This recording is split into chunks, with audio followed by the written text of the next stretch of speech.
Hi, everyone. I'm Terry. And I'm Ella. Welcome to the Chasing Red Flags podcast, Let's Get Real. Here, no topic is off limits. And real beats perfect every time. Welcome to the conversation. Welcome to where you belong. You're part of the family now, so let's get real together. Hi, honey. Hi, Mom. How are you? I'm good. What's going on? Nothing. You look beautiful. Your makeup looks really good. Thank you. You taught me how to do it. Yeah, it looks like you have foundation on today.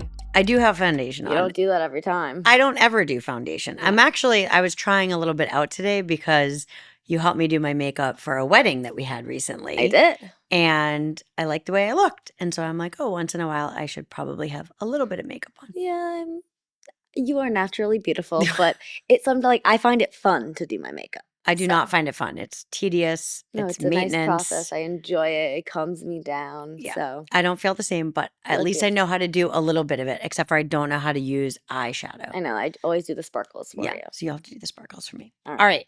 Today is exciting. Very excited. So exciting. Is that why you got all dressed up? I am beyond excited for this episode. We went back and forth for months and months. There was a couple cancellations and rescheduling just to get her on the schedule. Yes. And we are going to have an awesome episode ahead. For anyone that is listening out there looking for love or wanting to heal old wounds or just want some relationship advice in general, then this episode is going to be for you. And for anybody that is still learning about my mom, she is that mom, the one that sends the self-help videos, the DMs, the inspirational quotes, and she has been sending me our guests Instagram posts and podcast clips and episodes since 2023 when it started. And I will continue to send them to you all the time until you listen. Yeah, and I've been working on listening a little bit more and saying I'm actually going to do it. And I will appreciate you sending them forever because I love feel watching like them. she is just one of those people that when you hear what she says, which is a lot of what I say, she says it strongly, confidently, and you believe her. I have a feeling I'm going to get my ass kicked, and I'm going to say that to her when she gets on here. So, all right. So today we're also going to cover how to choose a healthy relationship and how our own insecurities affect who we date and ultimately end up with. Yes. And before we dive in, we just want to say thank you so much for being here. Please subscribe to the Chasing Red Flags podcast on Spotify, Apple Podcasts, YouTube, or wherever you listen to yours. And please share, rate, and review this episode. We read all of the reviews. It is truly what keeps us going. So thank you for always letting us be our true, authentic selves. Today's guest, Sabrina Zohar, is the queen of keeping it real. She's a renowned relationship coach, host of the podcast, The Sabrina Zohar Show, and founder of the successful clothing line, Software. Her clear, no bullshit approach to dating has won her a global following. She helps people all over the world identify their attachment styles and work through their limiting beliefs. Beyond her podcast, Sabrina continues to expand her influence in the entrepreneurial world, fashion, and media. We are so lucky to have her here today. Sabrina, welcome to the Chasing Red Flags podcast. Let's get real. Would love to officially, Sabrina, welcome you to the Chasing Red Flags podcast, Let's Get Real. We're so excited to have you here. And I'm not going to lie, I'm a little nervous because I feel like you're about to kick my ass when it comes to everything having to do with relationships. So. As you should. Yes. I was going to say, Mama approved. Let's go. Mom approved. Say what you need to say. But I want to start with saying, welcome to LA. You just moved. How's it going? You know, it's an adjustment. I'm a New Yorker, so for me, I'm very big on like, let's connect, let's have conversation. And so when I first moved to LA, jarring. And then now moving back, I'm like, oh, right. So it's nice. It's a beautiful place, but it's taking an adjustment. Yes. A little mental health difference between the two. Oh, yeah. It's because we were in San Diego prior to this. So quiet, sweet, nice, beach. And then you come here and you're like, oh, wow, that's just nervous system overwhelmed. But it's okay. Totally different life. Totally different life. All right. Well, I want to start by asking you, can you share with us what 10-year-old Sabrina was like and how those early years shaped who you are today? Oh, God, I love this question. Oh. And no one's ever asked me that, so thank you. And You're if welcome. I cry, here we go. Yep. Oh, 10-year-old me, she was I think she was just so lost. She didn't understand what was going on. She didn't understand why people weren't resonating with her. She didn't understand, because I grew up in a household where our lights were dimmed. You know, having a narcissistic father in the household is everybody caters to that one person, and then the household has to acclimate. Yeah. And I was a big personality. I had a lot of love to give, and my mama always said, she was like, you were just a ball of sunshine. And I think there were a lot of people that tried to put that down. And I think now, if that 10-year-old me saw me, I genuinely don't think she would believe all of these things that we built, not in spite of her, but because of her. Oh, I love that. I love that. I love that. And look what you've done, right? I've done it for her, which has been really amazing. And I'm sure like we can all look back at our littles and they're probably thinking like, wait, you have a voice? You're allowed to say what you think? You can say no?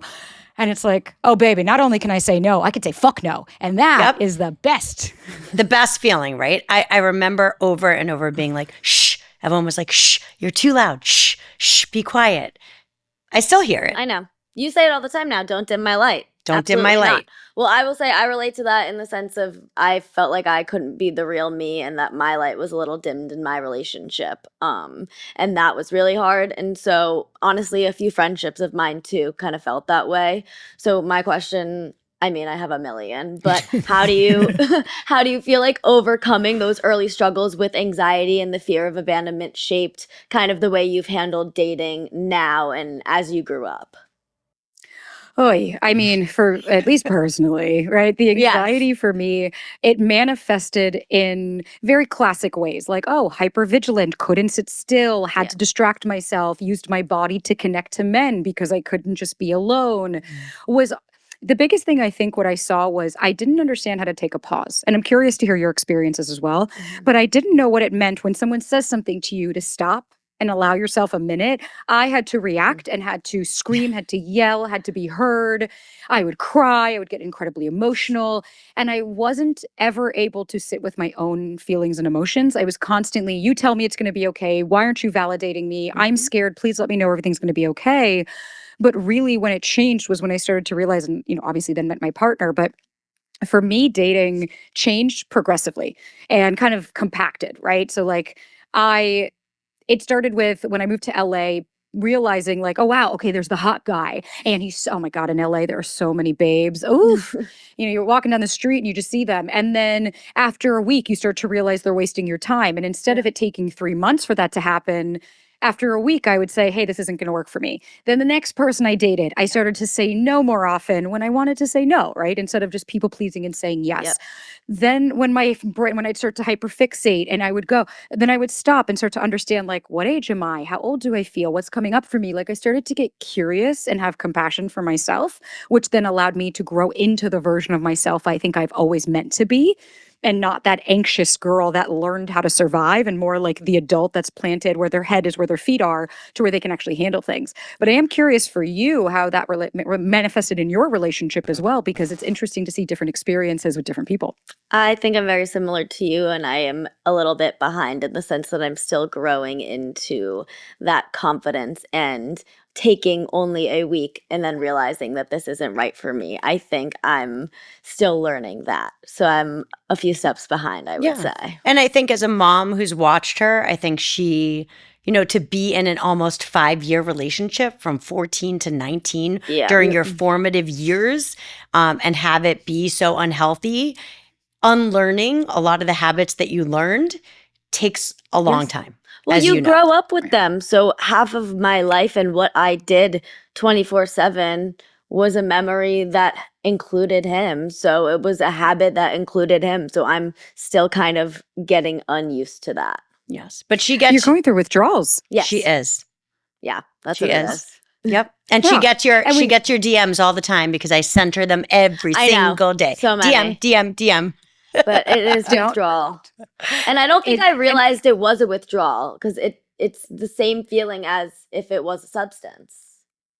100%. And we forget, that's the number one thing, like a love addict, right? We always think, a love addict's biggest fear is abandonment. It's like, no, it's actually not. A love addict's biggest fear is intimacy. Yeah. That's why they go from person to person to person to person, because when things get too intimate, that's when, oh, no, can't do that. Yeah. So I think it's really like, let me also be honest. One, your mom is such a rock star that you have that. So that's fucking awesome. But two, good on you for taking the reins at your age. I wish, trust me, girl, the only reason I'm at this at 35 doing it is because I didn't know any better earlier.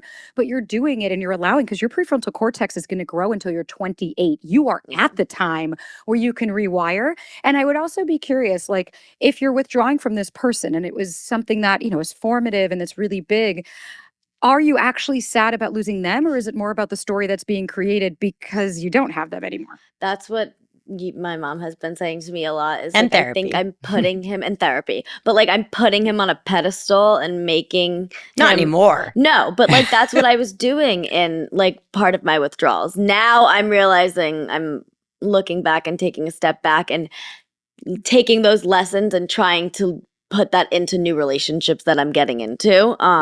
But before I definitely put him on a pedestal and thought that things were a lot better. And I guess I could do all of those things without him and they would be just as good. And she was hit so hard with the reality of what it actually was. Yeah. When she took a step away from it, 100%. But so talking about dating, because you're in LA now, you've experienced New York, Miami, LA, and San Diego. So this might be an odd question, but they are very different dating pools. And Ella and I were talking about, can you give us like a couple tidbits or information on the difference between all those dating pools? Yes. Same, but different in this way. It's like you have your Peter Pans. Dating in New York was a different experience. I think, one, because I wasn't as secure with myself. And so I was hustling and I was working and I was doing all these things, but I was hustling to stay alive, but I wasn't actually there because I needed to be in New York. And so I think there was like an air of desperation that came off of me when I was dating. And so it's like, please, what did I date? I dated the 6'4", tattooed, six-pack. They all look the same. They all dress the same. They all act that my mom always said they're like the chalk outline on the floor of a dead body. Like that was it. Just replace it with a different body. Incredibly narcissistic. These men were all perfect on paper, but terrible to you in person. Yep. And I think in New York, right, think about it. For every guy, there's a million women. And I'm not saying that to be like, oh, poo-poo, but it's just it's a reality, right? Like when we think about that. Then when I moved to LA, at least in New York, I'll say this, they appreciate blunt, they appreciate direct. Like you can tell someone, hey, I had a great time, I'm not interested in seeing you again. No worries. Great. Thank you so much. Take care. Move on with your day. Okay. Ghosting was not as prevalent. I'll be honest. Maybe now it might be more. I don't know. I moved in 2021. But ghosting was not as prevalent as then you moved to LA. Oh man, LA was it was as shallow and fake as you think it's going to be. Yeah. Depth is terrifying. People, everything is like, oh my God, I had the best date ever. I have to see you again. You never hear from that person again. Oh. Bigger, better deal. It's a ton of people that are in Arrested Development that really have, and again, this isn't everybody, but like, of course, those were my experiences. Yeah. And then Miami, kind of the same. Miami was a lot of like new money where it's like, oh, I'm just figuring this out. I'm just coming into my career. And it was, I think the common thread was between all of them. And San Diego was a little bit more basic. It's a lot of like military guys or, like more just normal people. And I don't mean that in a positive or negative. I just mean like not as many influencers and models and obviously not New York, LA. Right. Lovely. Everybody was lovely. But I think what I noticed was in those cities, there's a really big fear of vulnerability and intimacy. And I would meet people and they would say like, my mom always says, be careful what you wish for. Because I was the girl of their dreams. I'm everything they wanted. And then they didn't know what the fuck to do with me. Right. And I don't mean that arrogantly. I mean, I'm a big personality and I require a lot. And a lot of people just want the ease. And a lot of the people that I dated are still single like 4 or 5 years later. But you're also so self-aware. And so many people aren't. Yeah. And being self-aware is everything. You know what you want, you know what you need, and you know how to ask for it. Now. It took me... honestly, Ella, it took me 32 years to get to that. So like, girl, you got time. Makes me feel a little bit better. Now is the time, honestly, like start to take up the space of what did I used to accept in my relationship that I'm no longer willing to? What are my actual fundamental needs? Not just do I want them to text me every day? Like, no shit. Of course, that feels nice. Who doesn't like getting a text? But what are my actual needs? My needs are like, I need someone that listens to me. I need someone that's curious. I need someone that makes me feel seen, heard, and understood. I need somebody that creates safety so that not that they make me feel safe, but that they create a safe environment so I can find safety within myself. You deserve someone reciprocal and consistent and patient with you. You deserve nothing less. So don't forget that, and keep reminding yourself of all of these things that you deserve. That way, when you meet these people, you're not scared of losing them. You're more scared of losing yourself to try to keep them. We talk about that all the time. Yeah. She looked in the mirror at one point and didn't recognize herself. I didn't know who I was. She was like, I don't like this version of me with him. Mhm. And that was the aha moment. Yeah. Yeah. Which takes so much strength, by the way. Like, can I just stop to say that that's not everybody's journey, and you did that. So don't forget, like, what a formidable force you are, because it's easy. It's easy to look on Insta and be like, oh, look at all these happy people. Am I the one that can't figure it out? And it's like, trust me, plenty of us can't figure it out. I think at first I thought it was me, and I thought that I was doing something wrong, and I've been learning that it wasn't necessarily that. And it's also nice to have a community of people and people like you who acknowledge that. So much appreciated. Of course. Keep it up. Yes, thank you. Okay, kind of a funnier, happier question. But Let's go. with all of these different locations and being online with dating, if you were online at all, what was one of the craziest things you've seen people put like in their profiles, or a picture or something, or any like text that you've gotten while you've been online dating? I mean, it's like, when you forget, all of a sudden you're like, oh, did I ever see anything? Yeah. I remember one guy, I had actually met him online, and we were dating for maybe like a couple of months. Like, it was one of those where like and this was when I lived in New York. So I was 22. I was like a baby. I think I just got my dog. Yeah, I was much younger. And he was like this cute guy. I'll be honest, in my gut, I knew that like he and I were not for each other. Like, Yeah. But I didn't want to hear it. I was just like, no, fall in love with the idea of him.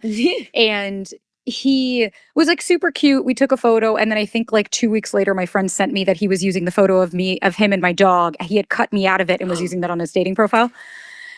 While we were still dating, while we were still sleeping together, while he was telling me that he wasn't dating other people. So Yeah, that's a good one. That's bad. Wow. Yeah. That's bad. Yeah. So you gotta be aware. You gotta be aware. Yeah. These online dating, it's a good thing, but it scares me. It's like, do you guys watch Love is Blind or any of those? Yes. Oh, Ella watches every Yes. single one of those I shows. love all of those shows. So remember, it was last year. Remember the guy, I think it was Matthew or whatever his name was? He was kind of like the sociopath. Yeah. None of us liked him. He was on Love is Blind, the Megan Fox whole debacle that season. Yep. And I'll never forget, like, he went on 3 or 4 dates, verbatim, had the same script down word for word. And I wish people understood, like, one, online dating, I don't know who these people are. Yeah. I have no idea. I met my partner online, so I'm a bit biased. I have no idea who these people are, or if they're real, or what their history is. I've had it where I actually did match with a guy, and I reverse image searched him because I was like, no, something feels off. I'm like, who is this guy? And I found out that he had a criminal record. Oh my God. Great, like with SA. So it was not just a criminal record. It was scary for a woman to be involved in that criminal record. Right.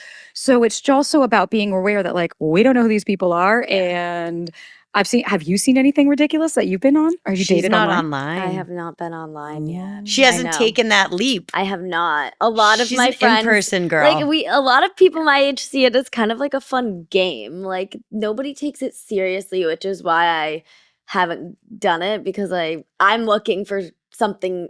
Yeah. No, I'm not just looking to hook up with somebody. Like, Ella's a serial I want a monogamist. relationship, and I'm okay admitting that now. And I've learned that about myself over these years, is that I am more of a relationship person. I can't do the one night stand things. And so I would- think that's hard. Totally. Not hard. It's harder to find when you're on a dating app. And I would credit you for a little bit of her realizing that what she might have been not pretending, but accepting was not what she actually wanted. And you were like, just say what you want. Yeah. And if they leave, they weren't meant to be there. Yeah. Proud of you. Now, like, can I challenge that? Can I challenge not you, Terry? Yes. I wanna challenge the online dating us. thing. Yeah. Okay. I want to challenge the dating thing because I get it. I totally understand that, like, it's a big bad world on there. But like, as somebody who I've dated since the dating apps came out, I met people in person, don't get me wrong.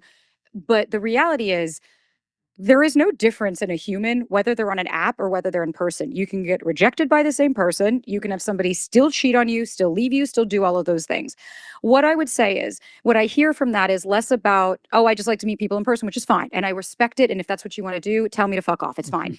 But what I also hear is that, like, do you trust yourself? Do you trust yourself that you'll be able to be discerning, that you'll be able to vet these people, that, to your point, if they're wasting your time, no, thank you, good luck, Godspeed. Yeah. Because here's the beautiful thing about dating apps. You'll meet people you would may have never, like, okay. When I first moved to LA, I went to Hike Club. I was in pottery class. I was at every fitness studio. I joined Gold's Gym. I got rejected by, no joke, like over 100 men at that gym. Everybody had a girlfriend or put their headphones back in. Like, it was, I still met my partner online. And the reason I share that is because you can do all of those things. But if you're meant to meet somebody that might not live in your exact proximity, I just want to say, maybe don't be so closed off to it, because I'd rather you say, let's do a FaceTime vibe check. Let's do a phone call. I don't want to waste my time. Put it on your profile that you are monogamous and you are relationship driven. You can do everything that you can and just use it as another means of meeting people. It doesn't mean that you'll meet the love of your life, but you might meet somebody you get along with. I'm definitely not closed off to it, and that's very convincing. Do you want to move I in? think- Because these are all things that I. Yeah, but no, I think does- the reason she that does I not listen to me. the reason that I had made Fair. that comment in the first place was maybe because of the age thing. I think that's the issue, is the people my age on the dating apps are not looking for, not necessarily Not all looking of as them. much as a 24 to 28-year-old is. But can I challenge that? What makes you think meeting them in person means that they suddenly No, know? it doesn't, which That's is why the problem. yeah. She's met You the know what I wrong mean? guys in You're right. person too. Yeah. Okay. So Yeah, that's all I'm maybe I'll saying. give it a chance. There And we I'll go. help you. I can help you with your profile. Okay, Yes. I'm gonna send it to you. Yes. I love it. Send it to me. Okay. We'll help you get set up, because here's the thing. You can set boundaries around this, and then if it doesn't work, it doesn't work. Yeah. But you never know what Who you're people gonna you might meet. meet that say. You've been wanting that's me to the same do it more. thing. Yeah. Yeah. I say my husband and I worked in the same office building in Boston for 5 years, and I met him in New York on a business trip. Not even in Boston, and we were both like, Yeah. we're in the same building. It was crazy. It's wild. Okay, I would never have met Ryan if I hadn't been online. I'll just be honest. right. No, I know. And now, yeah. No, you're very Open mind. convincing. I think I might have to do that, and I'll send you my profile. Okay. Okay. What would you say you overlooked in your early relationships that you now teach others to pay attention to? Oh boy. Where does Loaded the list start? question. Yeah, I was like, I got like 50 things.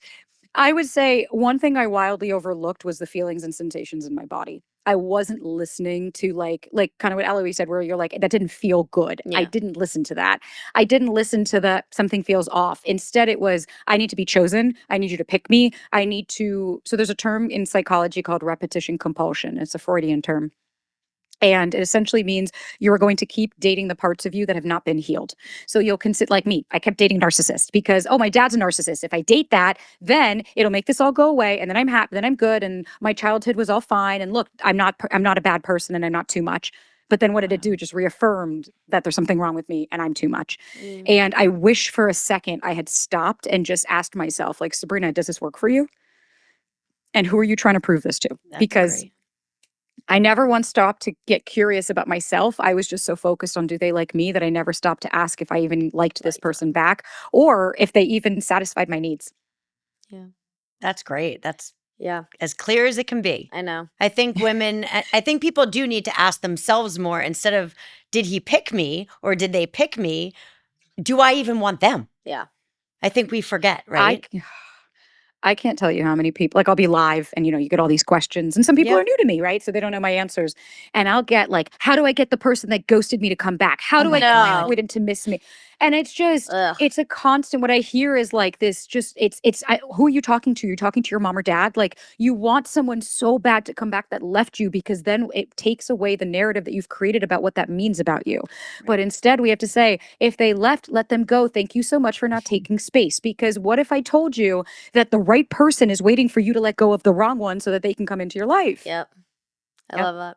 Okay, well, kind of along that line, why, especially from being in one, are toxic relationships so addicting?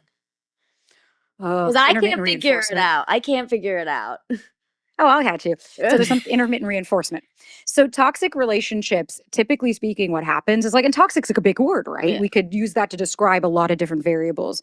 But in the context I think that we're talking about, especially depending on how the relationship formed, for some people, there's the constant up and down is hitting their nervous system. And our nervous system was formed when you're a child. And then it grows as you become older, right? And then you have the different parts of your brain. So depending on what age you are, if you don't have your prefrontal cortex fully developed, that's going to make it harder for you to make decisions from common sense, right? And that's just science. That's not anything about anything besides you. When you're 28, we'll have a different conversation. Blame the universe or God or whoever, right? Yeah. That's not us. But when you're dating somebody that's toxic, that's inconsistent, what it's doing is it's intermittent reinforcement. And so it's a dopamine reward system in your brain. It's the same as a slot machine. Every time, right? When does dopamine get released? In anticipation of a reward. And so there's a part of our brain called I'm going to fuck this up. Dopaminergic. I do this every time. And essentially it's a reward system. And so if you're coming from a place of, I'm not good enough, there's something wrong with me, right? If you're in the anxious or if you're in the avoidant, right? Like, I don't need anybody, I'm independent, blah, blah, blah. Then what happens is the anxious person meets the avoidant person and says, oh my God, look how calm they are. They're so independent. They could be alone. That's so sexy to me. And then the avoidant person looks at the anxious, oh my God, look how open they are. They're so big. They're so fun. They have such a great personality. But then what happens is you guys trigger each other. And every time the trigger happens, you're codependent on each other because you need the intermittent. They come back, you get a little bit, and then we go on a loop. And then you're miserable, you're unhappy, you think you're going to leave. They do something to keep you, and then you go right back on it because you're getting just enough to keep you on the hook. And it's the same as drugs. Very few people that are taking a substance are super stoked about it, right? Like, I don't know how many times you speak to like somebody that is heavily addicted that's like, oh I love my life. This is amazing. I'm so stoked. But that doesn't mean that our brain knows how to get out of it. And it's a really real thing. So toxic can hit those different core wounds. And then especially if you're someone that thinks I'm not good enough, I have to earn love. And then that person leaves, it reaffirms that core belief. So when they come back, you're like, see, I knew it. They want me. Welcome to the trap. Sounds like my entire 5-year relationship. I'm not gonna lie. Was Literally, her entire 5-year It was a relationship. pattern, and so I was cheated on twice for context. Okay. And And I lots did of go other. back. So I don't blame myself because when you're in it, and But it was just a constant cycle of lies and coming back and doing something to get me back, and then feeling not good enough. being over really, and over. really good for a week and then being really, really bad for 3 weeks and not feeling. I'm literally not recognizing myself. And then I can't live without you. Yeah, I can't live without you. You're my wife. I'm gonna marry you. Like I promise I'm gonna prove that to you. Like over and over. So. And who doesn't want to hear that? Yeah. Right? Like even when we think about fantasizing, like in general, when we say like, oh, you're obsessed with the idea of them, you're limerence, you're fantasizing, because oftentimes it's a coping mechanism. For me growing up, my reality was so tough, I would fantasize. I would get lost in movies. I would always had music playing because anything to take me out of where I was saving me. Yeah. And so now we do that with people. And it wouldn't surprise me because what he sounds like, especially if he's push and pull, hot, cold, hot, cold, hot, cold, that disorganized attachment, right? When we think about the I want you, but I don't. I want you, I don't. It's maddening, and it will literally make you go insane because your body, your nervous system is constantly, are they going to leave me? They're back. Oh, it's safe. I'm not. You're seeking safety. You're just trying to survive. It was so unhealthy and scary, to be honest. But Ella's done so much self-work. So what about the people that don't look in the mirror at their own relationship and their own stuff? Won't their past behaviors affect their future relationships if they don't figure it out? 100%. It's funny. So Ella, you're watching Love Island right now? Oh yeah. Oh yes, she is. Yes. Oh yeah. Even Mama's watching it probably. I try to get her. She doesn't watch every single episode because it is 6 nights a week or 5 if you don't watch After Sun. But I am very up to date, and even my dad was sitting in the living room the other day, and family time. It's entertaining. Like it's entertaining. It's scary. Ryan's obsessed. The relationships though on this season, it's a lot. It's so insane. I want to hear your thoughts. It's hilarious, but it's funny because I even see Ryan now. He's like, "You're starting without me." I'm like, "Oh, okay." You I love it. Yeah. So the point being is like, Huda, right? Yes. Obviously, we know Huda is like anxious attachment all day. And I made a video of the scene where Jeremiah, when she was taking the weights when they were working out, and he says nonchalant queen, and she's like. And I said, this is an example of protest behavior. I was like, and I'm not saying, I didn't talk about Jeremiah. I wasn't talking about him. What I'm talking about is her. And I said, instead of just stopping and talking to him like an adult and saying, hey, I don't appreciate that. I was like, she shuts down. Yep. She stomps off. And I was like, and the people, I got fucking attacked. This video Really? went viral. Oh, wow. And I got a lot of people being like, oh my God, yes, thank you. But what I was the people that identify themselves with Huda started attacking me. You're so mean. You're so mean. You're putting her down. And I was like, I never spoke about her as a person. I said her behavior is inappropriate. Right. To the point where a girl started arguing with me, telling me that I need my PhD to say things like that and trying to discredit me. And no, you know what? Honestly, I laughed because I told her the DSM-5 doesn't have attachment style, so no therapist would talk to you about it. So actually, you sound like the moron. But anyways, my point being is, that's what you'll see. You'll see the people that everything is perpetual victim mode. Yeah. I just don't get it. Why can't I meet anybody? I don't understand. I'm doing everything. I'm showing up. I'm communicating. No, you're not communicating. You're constantly talking. You're regulating your nervous system through the other person. You're emotionally outsourcing your regulation. Yeah. You're attaching. You're not connecting. So cut the shit. And that's what you'll see. You'll see the same loops. That's repetition compulsion. Until you deal with your shit, you will keep dating the same types of people because they're familiar and your nervous system and your brain knows how to keep you safe. And that's it, because That we is talk about all the time how people are shitty at self-assessment. They're just shitty at it. And we are terrible. I am like the first to say what my red flags are, what my flaws are. Ella and I built a business on it. Before you look at anybody else, look within, and then you'll have healthier relationships with other people. Yeah. And that's kind of what we try to say every day. Yeah. Huda says she's self-aware and emotionally mature. There's right. And it's like, there's the Kruger effect. I think that's what it is like people are terrible at self-assessment. So that's why when you see on dating apps, like, I'm looking for someone self-aware and this and this and this. And it's like, how many people are reading that going, well, that's me. Yeah. They don't know. They're not good at assessing themselves. Right. Exactly to your point, Mama Bear. Take a look at yourself before you go to anybody else, because inner is a lot more easy to fix than outer. It is. And knowing yourself and your inner will help you with your relationships with other people. Yeah. Exactly. So how do you teach young adult women that they have so much more power than they think they do? Oh, there's a lot. I think really where I start is I try to figure out, where did you learn that you lost your power? Where did you learn that you didn't have any? Because like I had a client this morning and so lovely, so sweet. I'm not going to give any personal information about her, but lovely woman. And everything she kept saying, no, I had a perfect childhood. No, this just came in my adult life. And I had to kind of sit with her and I was like, until you're ready to face this stuff, you're just going to keep going in circles around it. Yeah. And so I think for a lot of young women, and I'm sure, Ella, you could relate, right? Like, you're in your early 20s, you're finding yourself, you're developing, you're growing, you're doing all of these things. And if you don't have somebody that's going to give you permission, well, where'd you learn it from, right? You have an awesome mom, and thank God, and I don't know your dad, but I'm sure he's lovely, but you learned stuff somewhere, right? Like, all of our parents are going to mess us up. Oh, and so I think fucked her up so many times. Oh, stop it. Exactly.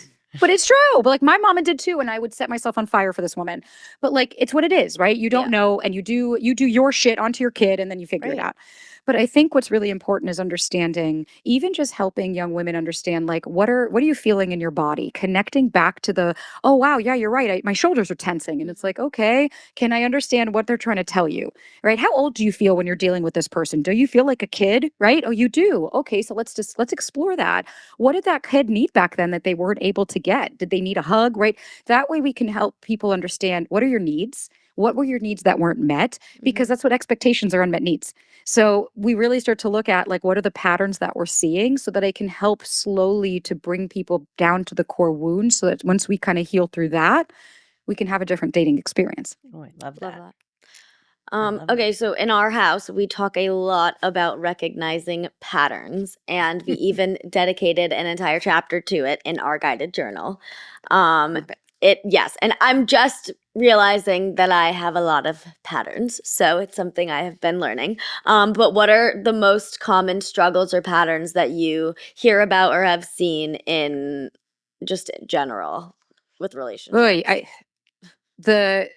Staying quiet, I think, is the number one. Be the good girl. Shut your mouth. Don't say anything. Don't ruffle the feathers. You don't want to be too much. No, if I say anything to him, he's going to run away. And what I usually say to people, I'm like, oh, okay, so if you think you're alone, if you say something, aren't you alone anyways? Yeah. Yes. Right? Weren't you alone to begin with? If you can't say something like, Terry, I'm sure you know what I'm saying, that if you couldn't open your mouth to your husband and say like, hey, I don't love that, you're alone. You're alone. You're in a relationship alone. Yeah. So I think for me that I would say that was probably the number one thing. And you know what I see too? And it's really sad. I'm big on like, I don't care about gender norms and all that shit. Like Yeah. if we want to say they all day, say they, I don't care.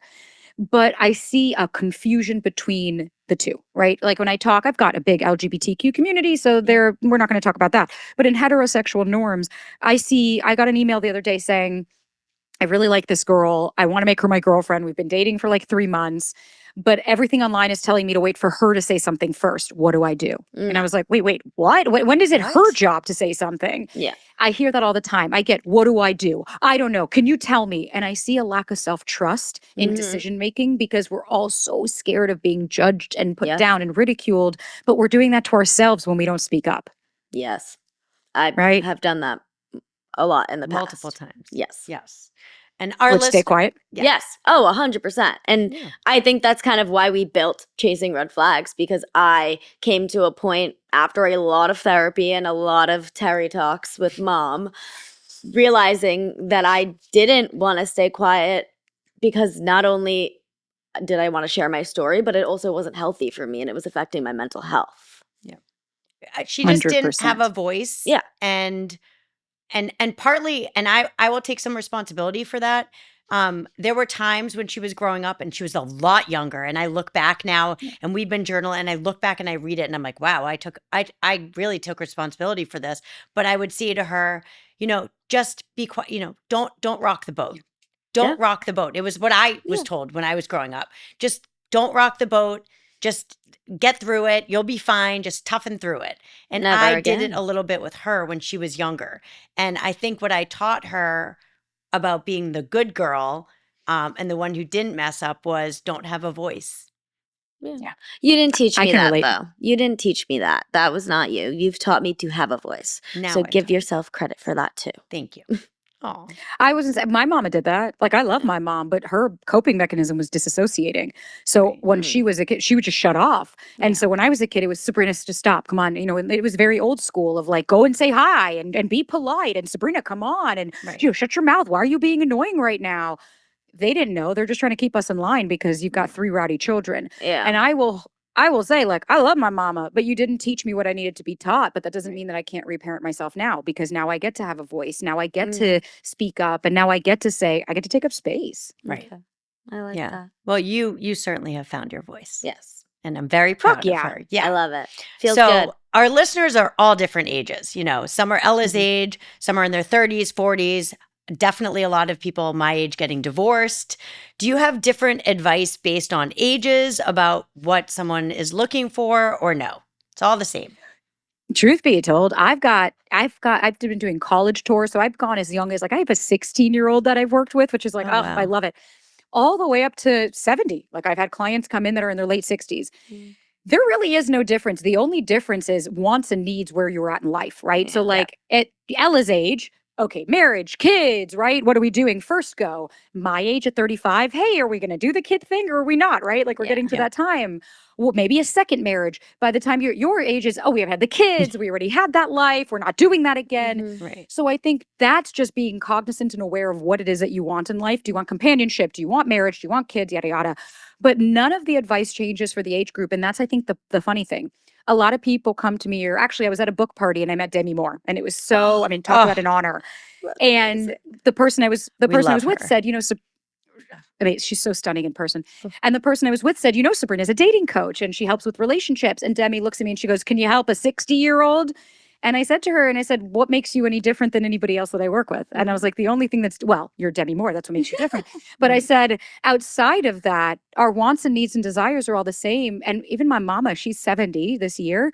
Oh, what am I talking about? Like a month. She's 70 in a month. And her first thing she said was, I'm just doing inner child work. And it's like, you could do it at any time, at any age. And the advice is really start to understand what you want. Start to understand your body. What is it? Start to learn your voice. Like any age could do it, any gender. That's why the advice is come back home to you and it'll change the relationships that you have. Okay, well, going off of that, what are 3 things that people can be doing to attract healthy love?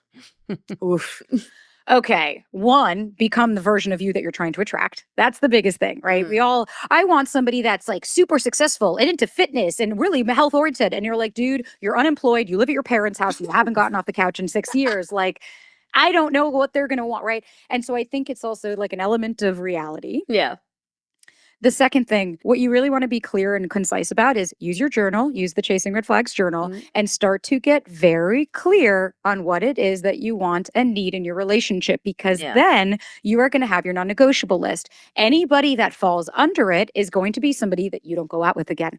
And we have to, because I think if you really want to attract a healthy and secure relationship, what it is it's not going to be what people like. It's not that you need to do tarot cards and you don't need to look at your astrology, even though that doesn't hurt. But really what it's about is there is an energy, right? Like when I talk to people that are highly anxious, it takes me 3 seconds to be able to pick up on it. I can see their speech, their cadence, their tonality. When someone's super secure, they feel I need you, I want you in my life, but I don't need you in my life. And they're not afraid to lose the other person. And that's what helps me and Ryan. And then the third thing I will say is use your voice. Hi, I want a healthy and secure relationship. I'm super intentional with the way that I date. I'm not here to waste time. I told Ryan, I'll be honest, Ryan and I slept together on the first date. And I'm not saying you have to do that. Everybody beat by your own drum. But honestly, I hadn't gotten laid in a while and I just needed to have fun. That was it. I needed So it. fair. And look at you now. There's no rhyme or reason. No. Right. No. But when we left, I looked at him dead in the goddamn eyeballs and I said, if you want to see me again, I need you to know this. I don't do casual and I don't do hookups. I said, tonight, your girl needed to have some fun. And we did. Thank you so much. Love. I said, but if you're going to call me again, that's because you want to build something. And if not, I don't take offense to it, but don't waste my fucking time. And he just looked at me and he was like, oh, done. And he called me the next day. Can I take you out? Like to this day, when you ask him, why did you go out with me? He was like, she wasn't afraid to lose me. She was more afraid to lose herself. And so I think that's part of like, it's hot. And so that's it. Where like, you got to choose you. Yeah. Right. So this goes with my question. I hear from college girls and Ella all the time that they fear asking for what they need because they think it will ruin their chances of the relationship evolving into something more. So that they think being straightforward is going to scare someone else off. What do you say about that? Who are they talking to? Them, this person that they're dating, or their parents? No, That's right. That's what I hear. Say that again. Like, yep. Because if you're scared, that's when we talk about, like, if you're scared to speak up, that's coming from a core belief. That's coming from a deeper place. And if you're scared, if I speak up, if I just stay quiet, right? If I play the cool girl and I don't have any needs, then they're going to want me and they're going to choose me. When on the planet of Earth has that ever happened? Like, when is it that, because the reality is when you don't take up space, then that person is investing in that version of you. Yeah. And so then all of a sudden you start dating and you're like, I have these needs and I have all this. People are like, what was this bait and switch? Where did that person go? Right. So take up the space, because you'll cry now or you'll cry later. You get to choose. That's so true. I talk about it all the time. My husband and I had like a rough year. We've been married 23 years a couple weeks ago. And what happened is we had a rough year, like, I don't know, they say year 7, so somewhere in that range. And it was because all of a sudden he had this voice that he hadn't had for a really long time. And I was like, who are you? And it was a rough patch and we figured it out. And he just all of a sudden started speaking up, and he didn't feel the need to earlier in the marriage when he did then. And so that's when people fall out, right? Because all of a sudden they start communicating. And I'm all about communicate from the beginning. Be open, and then One of my friends dated a guy for 4 years and he never told her how unhappy he was. And then one day he was like, I can't do this anymore. They had just moved. He left. He up and left. And my heart went out to both of them, of course, because I'm like, oh, if this guy was struggling so much, yikes, my goodness. But that's to the point is like, you can wake up one day and you're like, where is this person? Yeah. I take every single day, I show up as myself because I want to make sure that that person loves me for me, because I am tired of people loving me for pretending to be somebody else. And Ella too, like a good prompt, something that you can get curious about. And maybe you have, and maybe this is just me repeating myself. What parts of yourself do you not feel are lovable? Because those are the parts of you, the ones that don't feel lovable, the ones that feel like they're the fuck ups or the exiles or the ones, the shame, those are the ones that are driving the car. And until we look at them and see them, they're going to just keep trying to keep you safe because they think you don't know what you're doing. Yeah, I think we have that in the journal. Yeah, we do. I love it. Yep. I mean, I think going through all of that was so healing for her and writing both of us, the entire because you journal was learned so so healing. much about yourself. I answered the questions while we were writing them, because I was just writing it for everyone else, but I was healing at the same time, and it was really amazing. And it was a lot, and we cried, and it brought up a lot of old wounds that I hadn't thought about in a while, but it opened them up and then healed them in a better way, I think. You turn pain into purpose, right? Yes. You turn pain into passion. And it's a beautiful thing because it's the same with me. Like I was that girl. That's how I know how to talk to her, is because I was her 8 years ago going, get the fuck up. Let's go. We have somewhere to be. Yeah. So just remember that too. Every part of you belongs, and every part of you, even the parts of you that were in a relationship that weren't for you, we're trying to keep you safe, and that's okay. Now being 21 and just seeing other people dating and being single, how do people heal from attachment wounds? That's starting to do the work, right? And so that's really where we start to connect those dots of like, if you want to understand where those wounds came from, then we need to start to understand the parts that are trying to protect it. So when we think of like self-sabotage, right? Yeah. Self-sabotage is sabotage by nature. The word would imply that you are trying intentionally to hurt yourself. Well, I don't think you're intentionally trying to do that, right? No. And so there is a type of therapy called IFS, internal family systems, if you're familiar or not. And that was created by Dick Schwartz, and he's awesome. And so what he has always taught was, if you really want to understand what the wounds are, then we need to understand that self-sabotage is actually self-protection. So if we can reframe it to understand there are different parts of me. I have the parts of me that I'm shaming and blaming, right? The too much, I can't stand you. You're so annoying. Those are the parts that we exile. We've got these firefighters that come out to be like, oh my God, I have to keep them safe. Oh my God, alert the media. And they're the ones that do the behavior that makes no sense. But then and then there's other parts, but then we have our authentic true self. And so if we're trying to understand it, where did I learn this behavior from? How old do I feel, right? So like when a guy doesn't text you, let's use that as an example since it's a hottie patati. Guy doesn't text you for an afternoon. You don't get a good morning text. Girl, I was the one that would I was having stage 5 panic attacks on the floor like a fish flopping. Oh, yeah. And why? Because my nervous system saw I'm only safe if I get that text, because how I saw it was, you tell me I'm okay. And so what I needed to do was, whoa, okay, I'm starting to sweat. I'm starting to hyperventilate. I'm freaking the hell out. I need to go for a walk, right? Like I need to thought interrupt. Then when I would go, it's like, okay, what do the texts signify? Well, if they text me, that means they like me. Oh, okay, so this has nothing to do with them. You see how I start to understand, okay, well, how old do I feel when I say stuff like that? Doesn't it sound like a teenager of like, oh my God, I met the love of my life and he's amazing. Oh, okay, so I'm coming from the part that's like a 10-year-old. Well, what did that 10-year-old need from me, right? And then you start to understand doing the work and getting into it, but we're never going to be able to heal those attachment wounds if we don't call out where we learned them from and what the messaging was to us, because it's the same as what I was saying earlier, the girl that says I had a perfect childhood. And excuse me, I had to break it to her to say, nothing is perfect. And that's a protector part trying to keep you away from going to the root, because you don't want to admit that your parents did impact you. Yeah. Yep. Okay, well, how can you enjoy dating without attaching to the outcome? Because I have learned that I get attached very easily. So start to implement one thing that's going to help for now. Okay. Everything you say, add for now, right? I really liked him for now. Oh, I had a love really that. great date for now, right? And that's just because my mama would do that. I would go like, Mom, I'm never going to meet anyone. She'd be like, for now. And what it does is it actually literally helps your brain. So that's one thing. The second thing I would do is kind of controlled chaos. And what I mean by that is set your clock for like 5 minutes and take your new Chasing Red Flags journal and sit your ass down and just dump. Go in every fear, every scare. I'm scared they're going to leave me. I'm never going to find anybody. I'm going to be alone forever, whatever. Then when the clock goes up, it actually switches to a different part of your brain. That's why you want a noise or something that'll visually catch, because that actually brings you back to the present moment. Then you can leave that and say, okay, thank you to that part for letting me know that this is what I'm feeling, but now I get to reparent. So now I can turn to the next page, set my clock for 5 more minutes, and have a conversation, like a cup of coffee with that part of like, hey, so you're freaking out that this guy didn't text you? Okay, well, we had one date with him, so I don't know necessarily that this is helping us, but what are you scared of happening? Oh, okay, you think that he's going to forget about you. Well, I didn't forget about you, and I think you're pretty amazing. So why do we need it? You see what I'm saying? You can then reparent yourself. Okay. That's amazing. I like that. Yeah, I love that. Okay. Okay, so what's your quick definition of breadcrumbing, and how can people avoid it? Breadcrumbing is they give you just enough to keep you on the hook, but not enough to satisfy your needs. So essentially, that's where somebody is giving, that's like low effort, bare minimum. So it's the person that texts you late at night, but doesn't actually make a plan. So they're texting you when it's convenient for them. They are the ones that send flame emojis on your story, or they watch your stories, but they're not actually connecting with you. Yep. They're the ones, like I had one guy who kept forgetting that he was texting different women. And so he would text me, and then 2 days later text me going, when am I going to see you? And I'm like, you ended it with me 2 days ago, dude. Oh my So, God.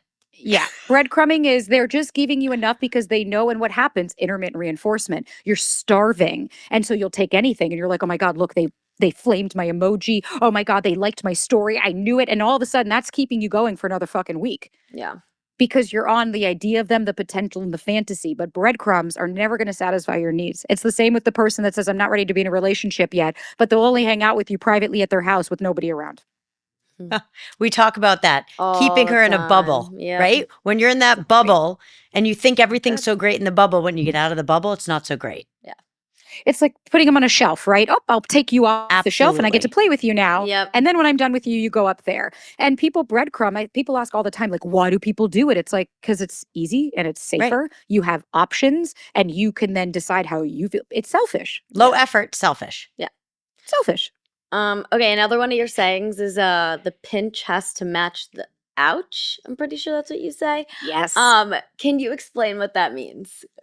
Totally. So the pinch has to match the ouch is like the infracture or the fracture, whatever the fuck it is, the issue has to match the reaction. So if I'm saying, like, if you had one date right now, Ella, and you came to me and you said, oh yeah, we had a nice time, we had dinner, and all of a sudden you're having panic attacks, you're hyperventilating, you're crying hysterically, you're all of that. That's when I'd say, hey, the pinch doesn't match the ouch. You knew this person for 2 hours and you're acting as if the person, the love of your life, just abandoned you at sea. Yeah. Like you're not on a raft. Okay. That's what we mean. Okay.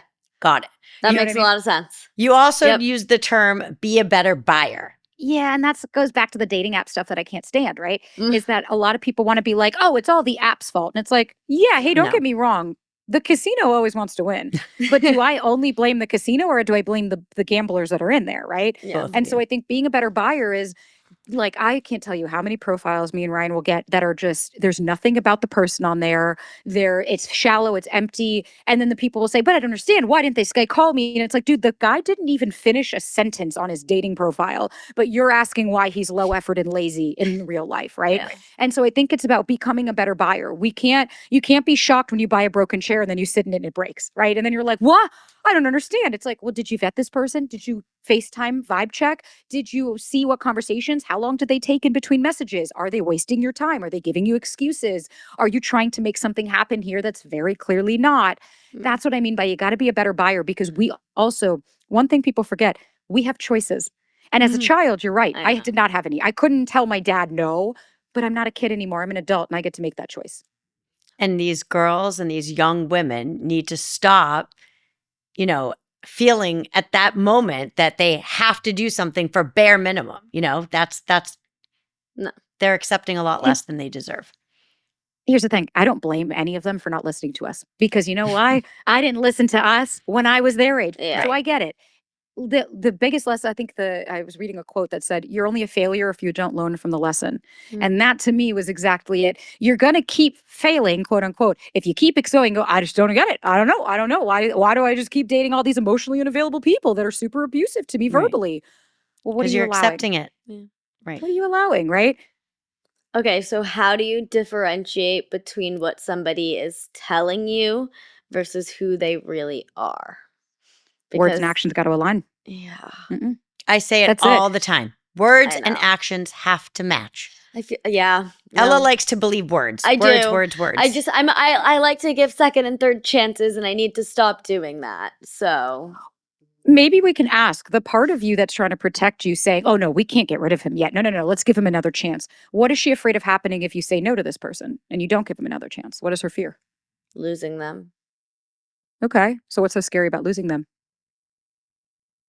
I guess not much, because they didn't actually add that much into my life. And let me ask you, is that part of you scared of losing them, or is that part of you scared of losing you? Me. Yeah, it's never about them. I can tell you that with certainty. Yeah. And there you go. You've been therapized. Great. Boom. Ta-da! Done. Episode's over. We did it, and Thanks we're for ganging up on listening. her, which I love. I know this. I don't know if I like this too well. I love it. 2 against 1. So I didn't have texting and phones when I was dating, if you can believe that's how old I am. So we had email. Yes, you did. So you actually needed to see someone in person. But now texting and snapping and Ella's generation, that's how they communicate. And I always say going back and forth on text or snap or whatever and not making plans doesn't mean anything. Please back me up. It's a waste of your goddamn time. It's a false sense of intimacy. I get it. Again, I was the girl that if I got the text, that was like my oxygen. I was like, Yes. okay, I can breathe today. Yes. But the reality was, where were they? Where were you when I needed you? And you know what, Ella? Let me give you a quick story.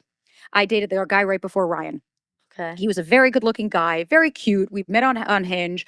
And first date was, oh my God, he's so cute. We had the best time. We made out, blah, blah, blah. We immediately made plans for the next day. We saw each other every single day, and he was love bombing and he was coming on. We were texting every day. We had the cute little nicknames. We had our little things. We were spending time. We had a date jar. Like, we were doing it. And we dated, this is probably like a month and a half, 2 months, right? So like he met my friends and family. Like, he came in hot. Oh. Wow. And then when I would come in and I'd be like, how are you feeling about us? That's when I started to see the avoidance of like, good. And I was like, okay. Sure enough, what happens? Everything's good when it's good. And then my dog gets sick. And all of a sudden I take Clem to the vet and I go in thinking he just has worms, and I find out he has a month to live, and it actually ended up being 10 days. Mm-hmm. And I'll never forget when I was in the hospital, in the vet room, my mom crying hysterically saying, you need to call him and have him come over. You can't be alone tonight. This is your everything. And I called him and I said, I really need you. And he goes, so I was going to watch a movie tonight. No. This is a little awkward. I saw him once in 10 days when Clem died, and he didn't. And then when Clem passed away, he FaceTimed me to say, I'm sorry for your loss, and just spent about 3 minutes on with me. The reason I bring that up is because when I met Ryan, I wouldn't have even had to ask him to be there. He would have taken me to the vet. Yeah. And the reason I'm saying that is because words don't mean a goddamn lick of shit. I know. Texting and doing all that, where are they when you need them? Where are they? Because actions don't speak louder than words, and words certainly don't speak louder than actions. I need them to align. Yeah. Thank you. Thank you. Thank you. Say it again. That's how you'll trust them. That's the only way you'll build trust. Trust is built through Actions. Reliability. Yeah. And consistency. Right? Because reliability and consistency. consistency. I know. And Consistency. reliability and consistency. Because if somebody tells you, I want a relationship, but they're not showing up for you, then those are empty words. And if somebody says they don't want a relationship, but they treat you like their girlfriend, but they don't actually satisfy your needs, that's a waste of your time. Or I want to see you, I want to see you, I want to see you, and don't back it up with plans. I know. I just, in my head, I'm like, okay, so I'll give them the extra week and I'll give them the time that they need or to she'll get be like, there, oh, or maybe like, he's just busy this week. Nobody's too busy. If they want to see you, they want to see you. I make excuses. I make too many excuses. So I'm going to Lesson learned. Hey, that's where you're at. Yeah. That's where you're at. And that's okay. And it's like you're aware of it. And now it's what are my choices? Yeah. And you know what? You can also hold two conflicting thoughts of I'm not going to take this person seriously. And should they contact me for a date, I'll see how I feel when they do that. Yeah. Right? Sure. Doesn't have to be so myopic, black and white of like get rid of them or We're keep done. them. It could just be I'm going to remove my energy from this. And if he comes back and this works for me, great. And if not, toodaloo. Thank you so much. I like that. Love it. Okay, so we do these rapid fire questions at the end, but they're not actually rapid fire because they're little blurbs of things that people submitted. So Perfect. I just want to hear your opinions, and I know that it's advice that people need. So, cool. 1, my boyfriend of 3 years blindsided me, broke up with me, and had sex with somebody else right away, but he is still texting every few days to check in with me. I'm in shock and I miss him. Do you think that I should go no contact? Yes. Thank you. Oh, I didn't even think that was going to be the question, but yes. Yep. Yes. Can I just say it? And I'm curious, Terry, your thoughts. When I hear I was blindsided, I know. I usually look and I'm like, no, girl, you just didn't see it. Like you didn't want to see it. But I was, and Ella was blindsided. I actually, the first time, the second time I wasn't signed. Wait. First time. Wait. You were blindsided by somebody hot and cold, inconsistent, coming in and out. This person, but he wasn't like that at the beginning. He was always lying. He wasn't like that, like at the first year of our relationship. But maybe he always was, and I just didn't see it. That's okay. That's Yeah. okay. No shame or blame. That's that radical accountability of being like, Yeah. oh, yeah, I guess maybe because now you can look and go, oh, fuck, that was a red flag and I didn't even see it. And that's okay. Yeah. It's okay. And the It's the best part recognizing. about it, and we always talk about this, is she knows so much at 21 because of everything she learned. And we hear from so many people in their, as you do, in their late 20s, 30s, 40s, that Yeah. are learning the lessons that she's learned and that she has the self-awareness to now see in herself what she's doing wrong. Oh, you're going to be a formidable force in the next few years as you keep doing this. I know I was God. watching a show and the women were sending money to a guy, and I'm like, oh, okay, you Oh, can't teach God. common sense. No, know. that's just no. Okay. Okay. No. Second, I have been sleeping with the same guy for a few weeks, but I only see him out on the weekends at the bar. He sends me Snapchats, but has never texted. Have I ruined my chances of him ever asking me on a real date? Girl, you need to come back to planet Earth. He was never going to ask you on a real date. Like, that's it. This guy was never going to ask you out. You're his fuck buddy. Like, you are the convenience and you are the pit stop. He's not making you a priority. You want to be a priority? Make yourself one. There you go. There you go. Okay. Speak up. Yeah, I know. I agree. See, we all Speaking up's agree. hard, but speaking up's hard. Like, I'm thinking about it. Like, if, I've had situations Oh. like that, even being in the relationship with my ex. Like, it's hard to actually implement it. You say you want to, I say I'm going to do it, and every time I'm in the moment, I want to, and then I don't. It goes back to. I'm going to Go ahead. Go ahead. reframe that. Bullshit. Life is fucking hard. Getting up every day is hard. You choose your hard. You choose what's hard to you. Because to a lot of people, speaking up is easy. And to a lot of people, it's hard. And that is real. And I will never take that away from you, that speaking up feels scary. It's unfamiliar. It's different, but it's not hard. Because when we put that in our head, this is hard, your brain's like, hey, we can't do it. You can, but I think what's happening is that you're afraid to hear the reality. You're going to get what you want, which is them, or you'll get what you need, which is clarity. And I don't think you want to face that reality, because homegirl that wrote in, if she said to him, hey, I don't want to be your hookup buddy, she knows she wouldn't hear from this person. She's in the same place. Better, I always say, better to know now. Why would you want to know weeks and months later? Why are you wasting your time? Yeah, because you could be 100%. opening up the door to meet the right person. Okay.